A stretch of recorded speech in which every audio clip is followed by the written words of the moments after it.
ఇవ్వచ్చు, హక్కు ఉంది రాష్ట్రానికి. టెక్నికల్ గా వీళ్ళు ఒక కమిటీ వేసుకోవచ్చు, పెట్టేసుకోవచ్చు. వీళ్ళే ఉండాలని రూల్ లేదు. కేంద్రం అయితే కొన్ని రూల్స్ ఫాలో అయింది. వీళ్ళు అట్టగంగా పొలిటికల్ గా మోటివేటెడ్ గా ప్లాన్ చేశారు, జరిగిపోయింది. రాజధాని కమిటీ ఇది డిసైడ్ చేసేసారు.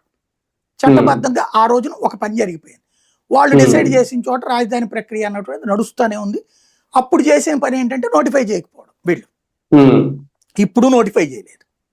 ఇప్పుడు చేసిన పని ఏంటంటే అమరావతిని మేము రాజధాని ఏది ఆ గ్యాప్ ఉంది కదా, ఆంధ్రప్రదేశ్ ప్రభుత్వం ఉంది, ఆ గ్యాప్ లో ఇది యాడ్ చేయమన్నారు.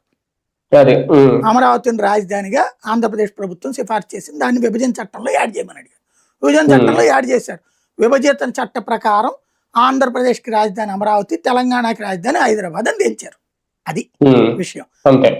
అంటే ఒక రకం వీళ్ళ వరకు లైన్ క్లియర్ చేసుకున్నారు. అంతే.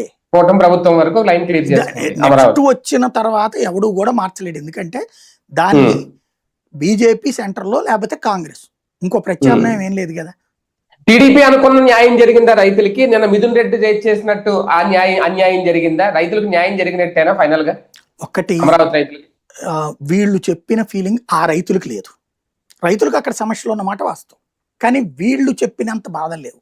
నెంబర్ 1.